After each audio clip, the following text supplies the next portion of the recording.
Hey guys, nature never ceases to amaze me, especially when it comes to plants, and particularly these houseplants, which are so unique and special. Today's video is all about these odd and interesting succulents from Africa. Now, these plants are camouflaged to look like something that they're not, and this clearly helps them protect themselves from any type of predators that they may have, which can be a pretty effective survival strategy. And if you look like a stone or a rock, then you're probably not gonna taste that great either.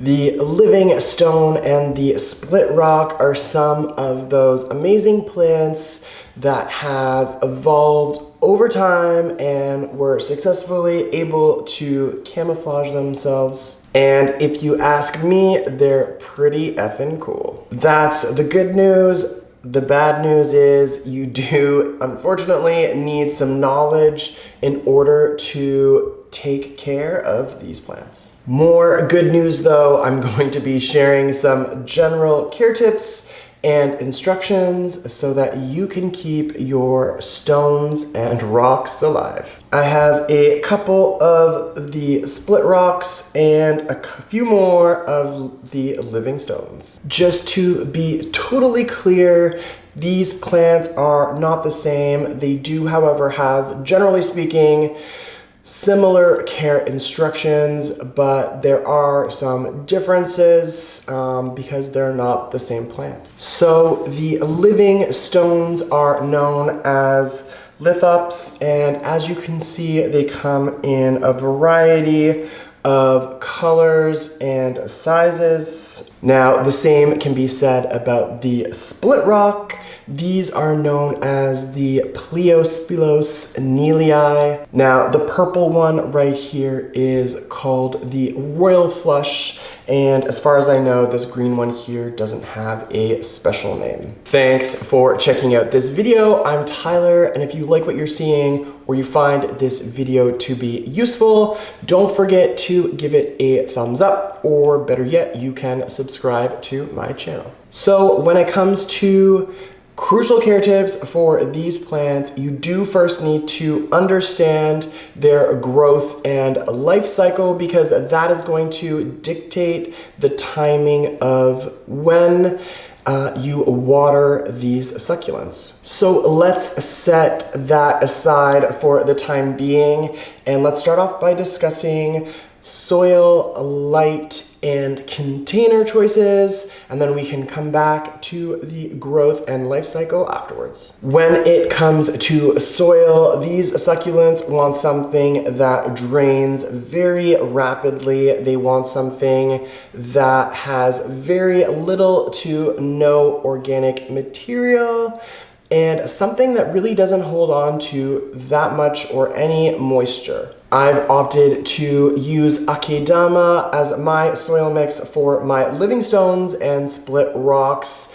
Now, this can be a little bit pricier than the alternatives, so if you don't want to dole out a little bit of extra cash for this soil mix, or you just don't have access to Akidama, then a gritty succulent mix will work just as well. Just keep in mind that there will be more organic material in a gritty succulent mix. When it comes to light and lighting, these little rocks and stones need their light. So a few hours, anywhere from 3 to 4 hours of direct early morning sunlight is ideal, plus more hours of indirect bright light.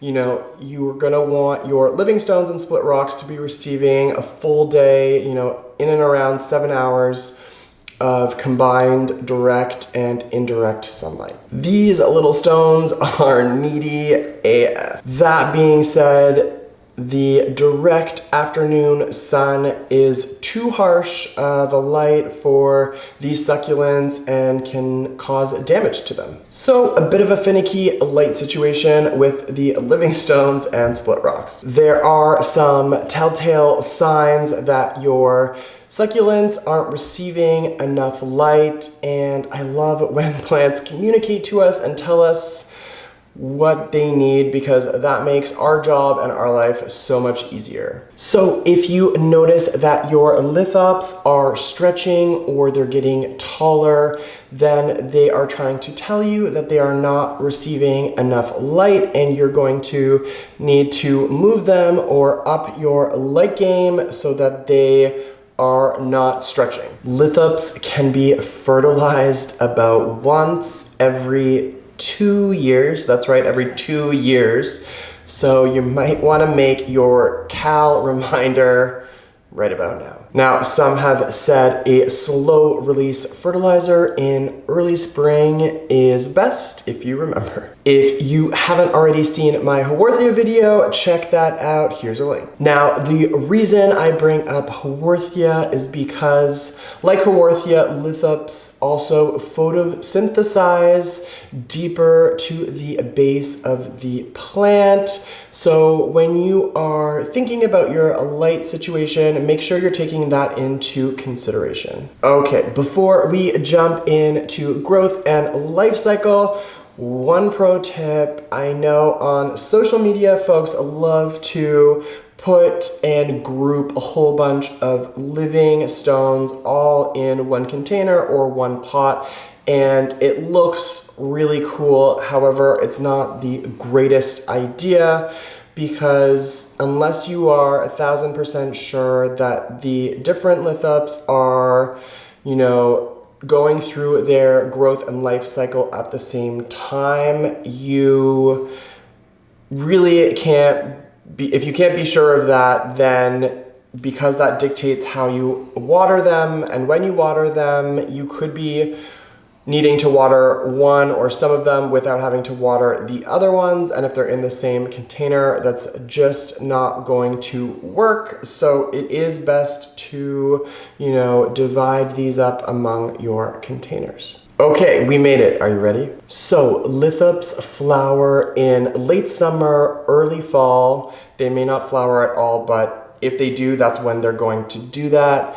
Following flowering is when new growth starts to emerge. Now, this new growth actually comes out in between the two stones, and when that happens, that new growth gets resources and energy from the living stone that is already there. So those older stones, those old stones will begin to shrivel and disappear because they're providing all of that water and resources to the new growth. Are you following? Flowering, then new growth. Once the old stones have shriveled and been depleted, and that new growth, if it looks sort of a little bit wrinkled or a little bit soft to the touch, that is when you can water them if they do look wrinkled and a little bit soft to the touch. And we're talking drops of water here, folks. One more complication, which isn't too bad, is that these succulents and these plants do go dormant in the summertime. And as we know, any plants that go dormant, we don't do anything to them, we don't water them, that's for sure. So back to the whole good news, bad news. One way to look at it is that these plants are extremely low maintenance. You do need to understand the life cycle and when that's taking place in order to know when to water them, but it's really not that complicated. Like always, overwater these succulents or water them at the wrong time, and that can mean root rot and almost certainly death.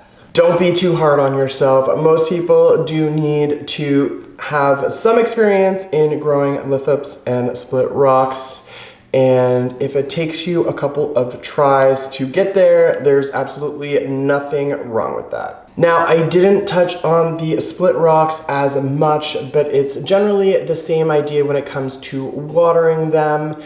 When the new growth emerges and the old growth has been shriveled away and depleted, and that new growth is looking a little bit sort of wrinkled, then that would be the time when you want to give it the littlest amount of water. That's basically it, generally speaking. Sound off in the comments down below. Well, that's it for me. Oh yeah, don't forget to hit that subscribe button or give this video a thumbs up.